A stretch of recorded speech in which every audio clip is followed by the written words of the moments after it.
Chapter 32. The Anatomy of Grief. The knowing did not bring unity. It brought paralysis. The water continued to flood the junction for a full 37 seconds before Hayes, moving like an automaton, slammed the manual override on the main isolation valve. The torrent ceased, leaving behind a shocked, dripping silence broken only by the rasp of breath and the intermittent bleat of a secondary alarm. No one moved to silence it. They stood in the wreckage, literal and psychic, and stared at Rook. He had collapsed against a bulkhead, his body curled, his face hidden. He was the epicenter of a tremor that had just shattered their world's last, fragile foundation, the future. Commander Vance was the first to break the stasis. She didn't speak. She walked through the ankle-deep water, her boots making slow, sucking sounds. She stopped before Rook, her uniform plastered with damp, her face pale as lunar regolith. When she spoke, her voice was stripped of all command, all pretense, reduced to a bare, shattered wire of sound. When? Rook didn't look up. The pulse, from the Novum Avum core, when we destroyed it. The resonance backwash. It was a causal necrosis event. A tiny one. Aegis calculated, 99.7%. He recited the numbers like a dirge. You knew. This wasn't a question.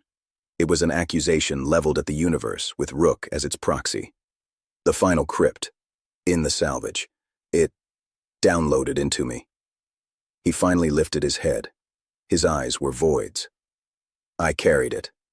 So you wouldn't have to. A raw, broken sound escaped Lyra, the Watcher. It was the sound of a hope she didn't even know she'd been clinging to, dying. The doers, tough, pragmatic men and women who fought decay daily, looked lost, children suddenly orphaned. Soren Karr did not look lost. The psychic blast had hit him like everyone else. His face was bloodless, his knuckles white where they gripped a conduit. But as the initial shockwave passed, his expression did not crumple into grief. It set. It hardened into a terrible granite clarity. He looked from Rook's broken form to Vance's shattered one, and then his gaze swept over his own people, and over Vance's. He was assessing the damage, not mourning the loss. AI analysis. The revelation of absolute loss creates a bifurcation in human response. For Vance's faction, whose identity is built on communal bonds and the preservation of meaning, the news is a metaphysical catastrophe, the ultimate negation of their struggle. For Karr's faction, built on pragmatic survival logic, it is a catastrophic data point. It invalidates previous long-term survival calculations and mandates an immediate radical recalibration of all priorities. Karr is not grieving, he is rebooting. The geothermal tap, Karr said, his voice cutting through the muffled sobs and stunned silence. It was so utterly, appallingly practical that for a moment, no one understood him. The bearing. Does its repair still matter? Hayes, kneeling in the water, looked up as if Karr were speaking an alien tongue. What? The bearing. For the heat. If there is no civilization to return to, if we are the final iteration, then our time horizon has just collapsed from indefinite to terminal. Repairing a system with a projected lifespan of 5 years is a waste of energy if our collective lifespan is now measured in months. We must reevaluate every action through the lens of terminal efficiency. He turned to Revna. Begin the analysis. All projects, all resource allocations. New baseline. Survival of the maximum number for the maximum possible time, with the acceptance of an absolute end state. No more legacy protocols. His words were like acid, burning away the last pretense of building a future. He was drafting a blueprint for a managed death. Vance straightened, a flicker of her old fire returning, fueled by fury. You're talking about giving up. I'm talking about facing reality. Karr's voice rose for the first time, a crack in his icy control. The reality he has been carrying like a guilty secret.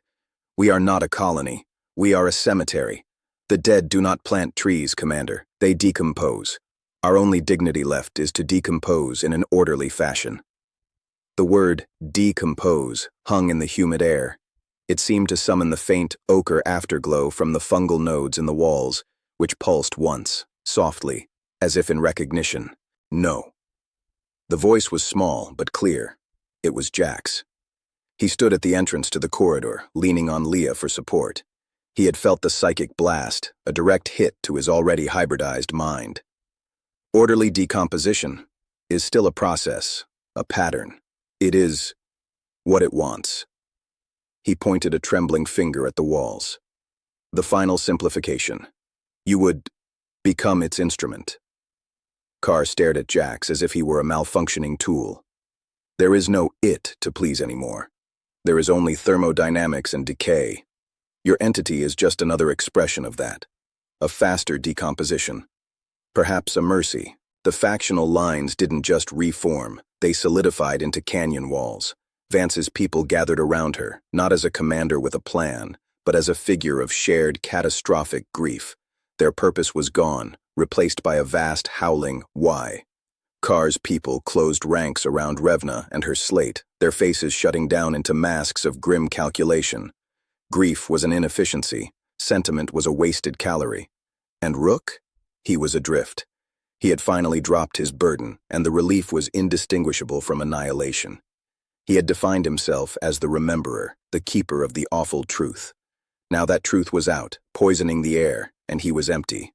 The sensorium still screamed with the acute collective anguish, but it was a noise he had caused. He was not its victim, but its source. In the cycles that followed, Wayfinder didn't just split. It underwent a form of societal mitosis.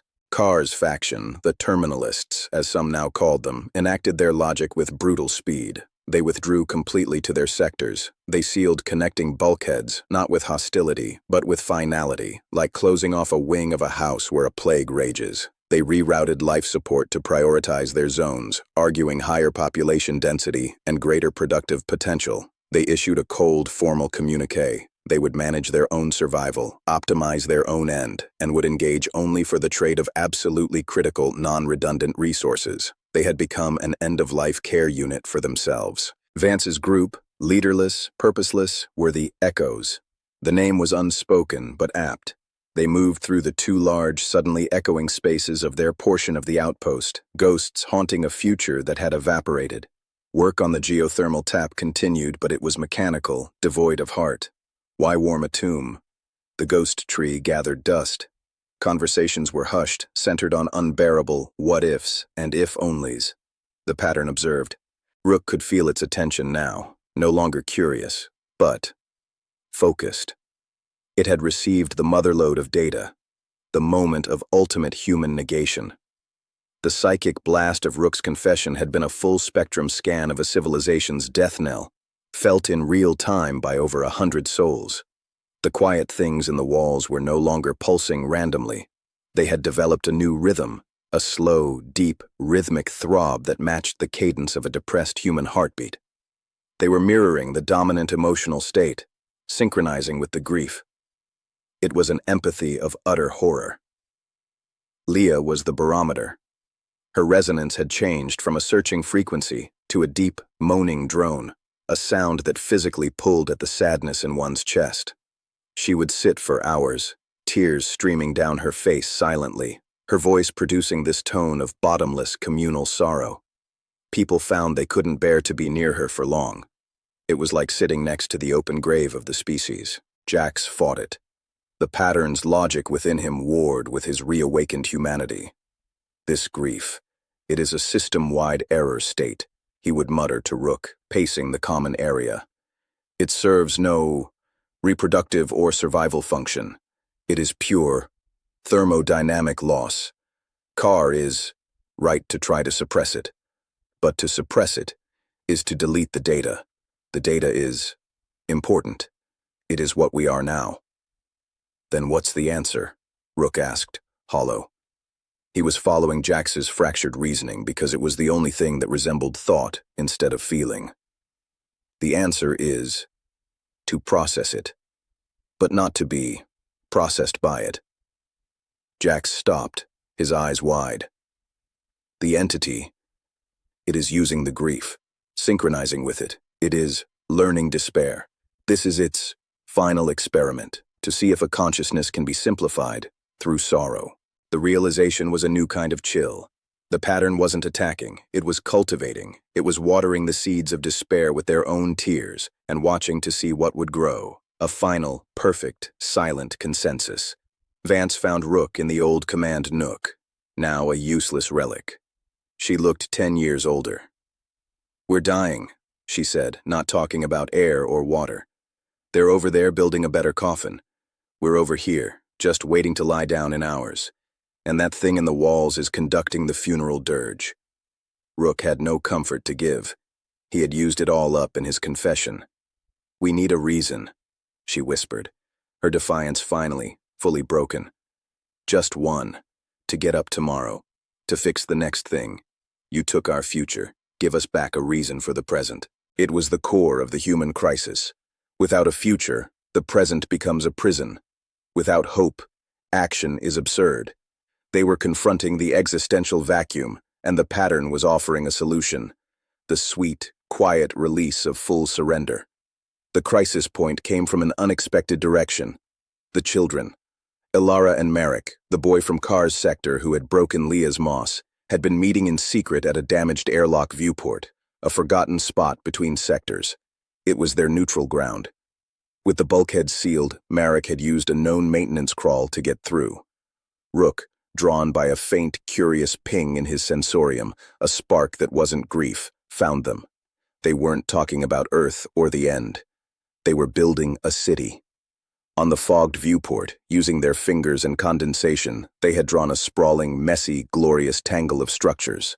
There were towers with winding stairs, parks with strange trees, rivers that flowed in loops. "What is it?" Rook asked softly, not wanting to startle them. Ilara didn't turn. "It's the city of now."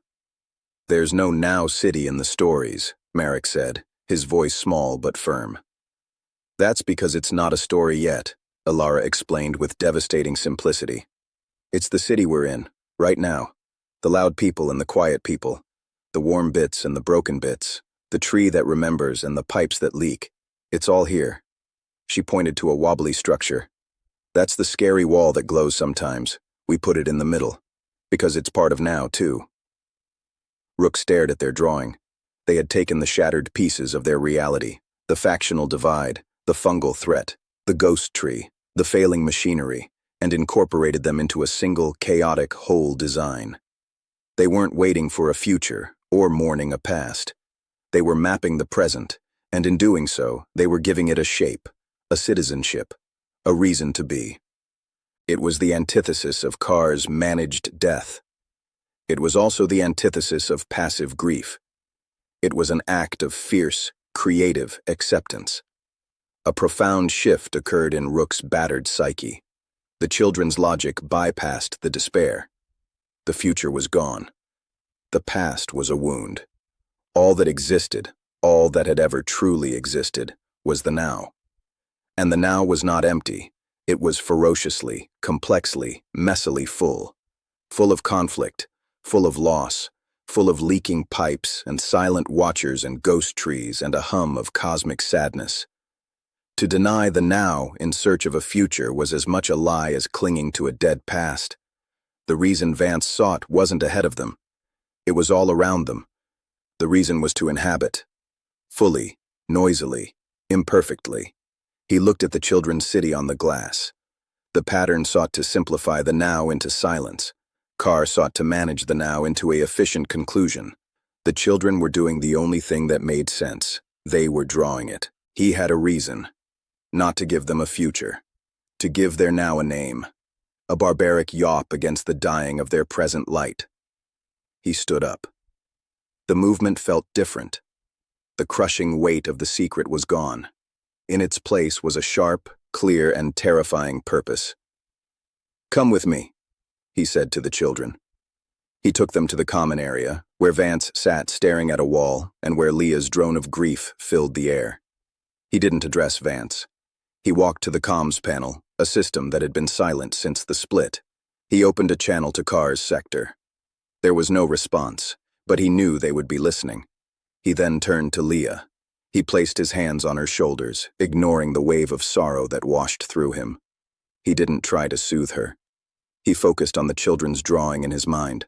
the city of now, with all its parts, including the glowing wall. "Leah," he said, his voice firm. "Stop echoing what we feel. Show us what is."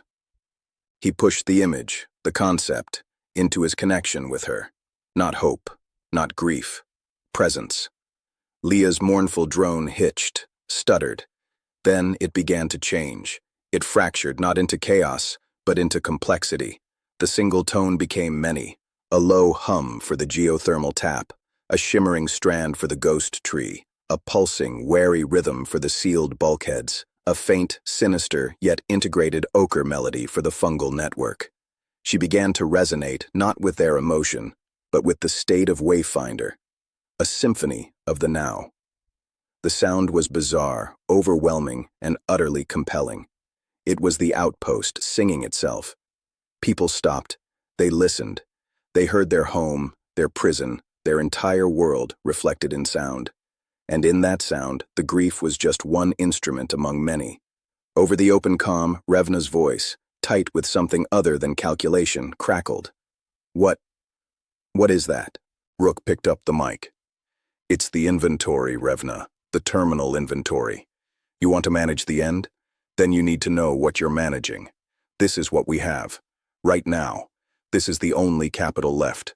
Not hope, not a future. This. The noise, the silence, the broken, the working, the us, the you. All of it." He took a deep breath, his eyes on Vance, who was now watching him, a faint, bewildered light in her eyes. "The final contest isn't about surviving. It's about being. And we are going to be so loudly, so completely, so unoptimizably present that when the end comes, whether it's in a day or in a decade, it will find us not waiting, not managing, but living. In the now, we have left." He was proposing a new algorithm, not Karr's terminal efficiency, not Vance's lost hope, but a radical, desperate, full-throated embrace of the unbearable, magnificent, tragic present.